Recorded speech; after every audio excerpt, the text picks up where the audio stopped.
Quer saber de uma forma de ter renda recorrente trabalhando pouco? Vou te apresentar o mercado de bebidas quentes em máquinas automáticas. E de bônus, ao final desse vídeo, você vai saber em qual segmento você gostaria de atuar e como calcular o seu faturamento.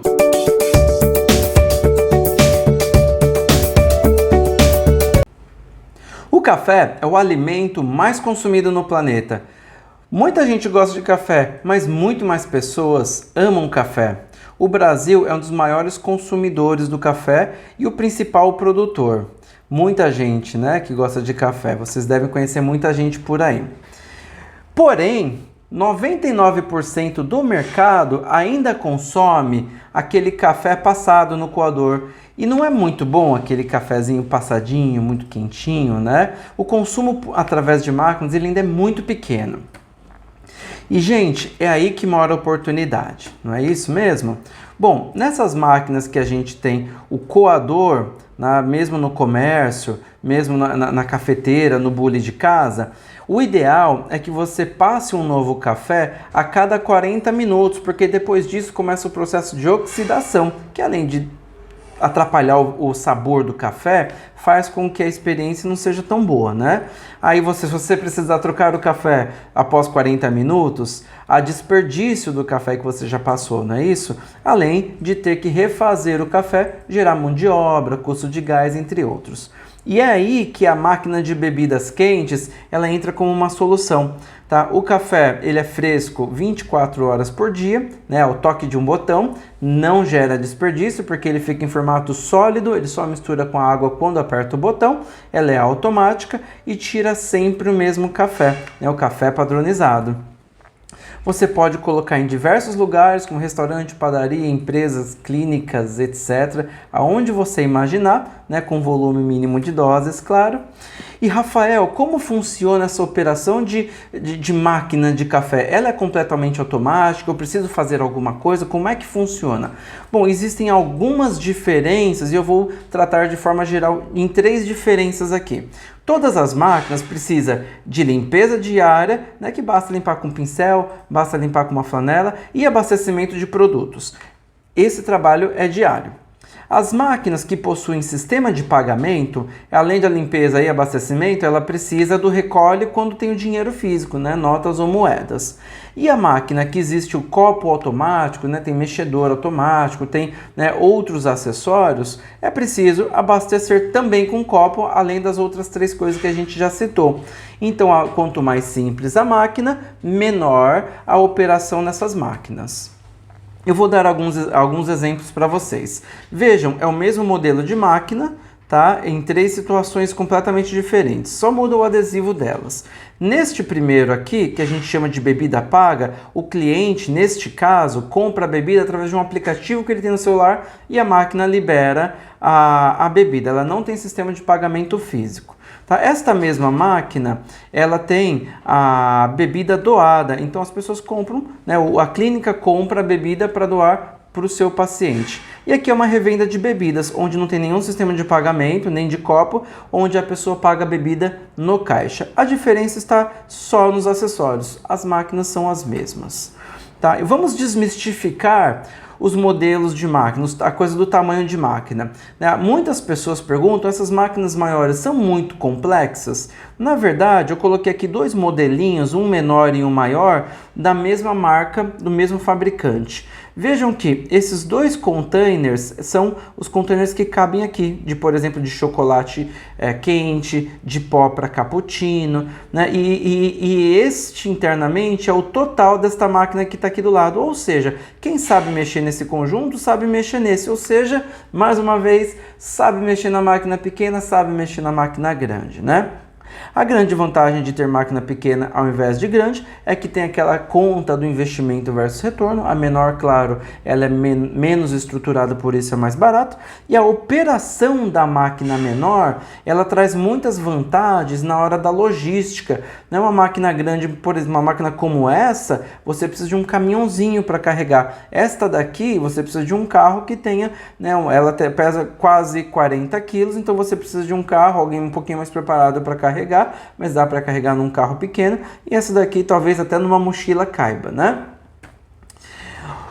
E o tamanho do mercado? Quantas máquinas seria possível colocar? Bom, a gente tem as máquinas de menor dose com o potencial de 10 a 50 doses. Ou seja, a gente tem um mercado muito grande para as máquinas de poucas doses. Se você aumentar um pouco o tamanho das máquinas, ainda assim de balcão, você tem um mercado um pouco menor. A gente tem um mercado intermediário, né? E já nas máquinas mais caras, que precisam de muito mais doses para conseguir ser um negócio rentável, a gente tem um mercado muito menor. Então a gente, normalmente, quando a pessoa escolhe facilidade de colocar máquinas, ela tem que pensar em máquinas menores. E como é segmentado esse negócio? Vou dar 3 exemplos para vocês. Existem outros micro segmentos, mas a gente separou os 3 principais, tá? Existem as empresas que compram as bebidas para doar as bebidas para seus funcionários, por exemplo, para os clientes, para os parceiros, né? Então as empresas, por exemplo, ela vem até aqui e fala, olha, que é uma dose pequena, mais barata, porque o meu custo, né, vai ser mais alto. Então ela tem a bebida como se fosse um custo, né, um investimento que ela faz para agradar um determinado público. Existem também as revendas das bebidas da máquina, que normalmente são as lanchonetes, as padarias. Então ele vai vir até o operador e falar, operador, eu quero comprar a bebida, quanto está a sua bebida mais gostosa, porque eu quero agradar o meu cliente. Então você tem ele interessado em, claro, pagar menos, mas principalmente em obter receita daquela bebida. Então a bebida melhor, que vai ser mais barato para ele, né? Então ele vai revender na lanchonete. Ele compra, por exemplo, por R$2 uma dose de chocolate quente para vender a R$4,50, R$5. É daí que o estabelecimento tira o lucro dele.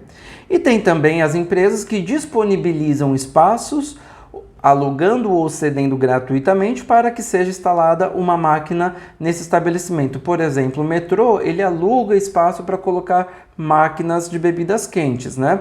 A gente tem, por exemplo, máquina em casa de material para construção, que simplesmente foi cedido gratuitamente para que os clientes e funcionários pudessem ter acesso a uma bebida de qualidade pagando, né? Então as pessoas, a receita nossa de colocar a máquina lá é oferecer a bebida para quem quiser tomar, pagar. Nesse caso, a operação quem faz somos nós.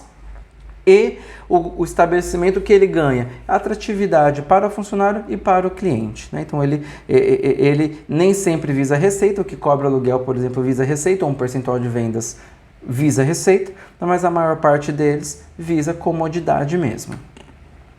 E como o franqueado ganha dinheiro? Bom, alguns exemplos de alocação de máquinas. Pronto, o franqueado pode alugar as máquinas e vender os insumos para o estabelecimento, que vai pegar o insumo e vender por um valor muito mais caro, e aí todo mundo ganha nessa coisa da compra e venda dos insumos, né? Você pode simplesmente vender um insumo, tá, sem cobrar aluguel, é uma forma bastante praticada, principalmente pelas grandes marcas, e você pode vender por dose, tá? Porque todas as máquinas existe um controle de doses por botão, então você tem acesso a esse relatório, e o consumidor pode comprar direto, e você tem esse controle, ou o provedor, como por exemplo no caso da clínica, que compra para dar as doses para seus pacientes, né? Então você pode vender as doses tanto para o consumidor quanto para uma grande empresa que vai pagar por dose, tá? O legal é que neste mercado, a gente, diferente do varejo comum, a gente trabalha com contratos de faturamento mínimo. Dificilmente no varejo, por exemplo, uma loja de sapatos no shopping consegue prever faturamento mínimo, né? Porque quando você entra com um contrato de locação, você contrata funcionários, não prevendo faturamento. No mercado de máquinas, ele tem mais a ver com a prestação de serviço do que com o risco do varejo. Então, esse normalmente está previsto nos contratos, tá? Falando de contrato, existem os contratos de locação, de comodato, de venda por dose e também de locação de espaços, onde você, né, pega o espaço disponibilizado pelo parceiro. Normalmente, os contratos eles têm tempo mínimo, o que garante para você um bom cálculo de investimento-retorno, né? Já que, pelo menos do mínimo, você tem garantido em contrato. Aqui na Maramix, quando o franqueado entra, ele tem acesso à venda de outros produtos. Então, basicamente, você pode vender produtos para o varejo, como, por exemplo, o pó de café para o mercadinho, para a empresa, ou direto para residências, né, os consumidores final, e também para clientes que já possuem a própria máquina, como, por exemplo, o pó de café, o grão de café, o café em pó, entre outros. Bom, quem opera a máquina no dia a dia, Rafael? Sou eu que tenho que ficar indo lá, eu como operador de máquinas de bebidas quentes? Ou eles disponibilizam, o meu cliente disponibiliza uma pessoa para ficar operando? As duas coisas, sendo que, dependendo da operação, normalmente para operações pequenas, abaixo de 5 máquinas, 3 máquinas, a gente sempre tenta fazer com que um funcionário dele faça essa operação. O que é a operação mesmo, pessoal? É higiene, limpeza, tirar o recolhe e abastecimento de copos, né? Por quê? Porque com pouco volume a operação acaba ficando cara e você vai ter que inserir esse custo seu no custo da dose, né? E muitas vezes ele tem essa disponibilidade de um funcionário para fazer sem ter que pagar por isso, né? O seu deslocamento, o seu tempo. Então, o operador externo ele é uma operação normalmente para quem tem mais doses, né? Para quem tem mais máquinas, e o operador interno para quem tem menos máquinas. Algumas vantagens e desvantagens. Por exemplo, uma máquina precisa de visita cerca de uma vez por dia, porque a máquina tem que ser limpa todos os dias, né? Se você não limpar, você corre alguns riscos. Então, é importante que seja limpo uma vez por dia. Você, se não estiver presente nas proximidades da máquina, a máquina é considerada sem suporte, porque, por exemplo, você tem uma rota, você tem outras atividades, e quando você estiver distante, a máquina deu um problema, a máquina não tem o suporte imediato, né?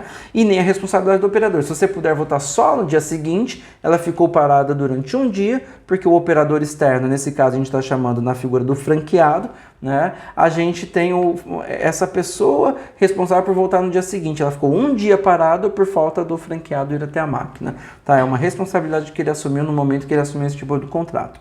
E a maior vantagem desse tipo de contrato é que as empresas gostam de não ter trabalho. Então, quando você vai colocar na empresa, você não pode deixar aqui, eu mesmo cuido. Quando é vantagem você operar? Quando o valor por dose está muito bem negociado ou quando a operação é barata, né? Quando você tem, por exemplo, é muito perto de casa, já está na minha rota, quando tem essa facilidade. Já quando você consegue negociar um operador interno, que normalmente é recepcionista, é a moça da limpeza, né, é um funcionário, é um assistente, é um estagiário, tá? Você passa a fazer visitas de 1 ou 2 vezes por mês, porque as suas visitas não terão mais o intuito de fazer a operação da máquina, em sim de cuidar para que a operação esteja sendo bem feita, né? Então, por isso tem mais baixo custo, tem maior abrangência, o negócio ganha escala, porque se você trabalha 2 horas por mês é diferente você trabalhar 30 horas por mês nessa operação, a máquina funciona sem sua presença, né? Responsabilidade por tudo que acontece, de reportar, de tentar resolver, é da pessoa que ficou responsável internamente. Então faz uma grande diferença esses dois tipos de escolha e você, claro, aqui na franquia você consegue essa consultoria nossa, né? E para você no dia a dia é muito importante também, né? Nesse caso aqui, todas as máquinas, no exemplo que eu estou dando aqui embaixo, elas são máquinas que têm sistema de pagamento, que não tem sistema de pagamento, e são máquinas de varejo, né? São máquinas que são revendas de bebida.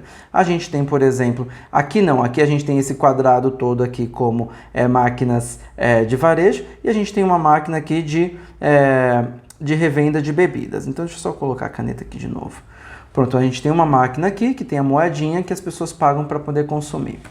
Tá? Então, mais um tanto de máquinas, você percebe que tem mais diversas situações. As máquinas pequenas, elas normalmente reinam aqui no nosso negócio, porque a gente acha muito mais fácil por conta da logística. Né? Existem máquinas que, para alguns lugares que a gente considera premium, a gente tem que cuidar um pouco mais da parte estética, né? Pegar máquinas com design melhor. E a gente tem, então, aí uma grande variedade de máquinas. Agora, o bônus para vocês, a gente tem quanto é possível faturar com uma máquina. Você pode calcular da seguinte forma.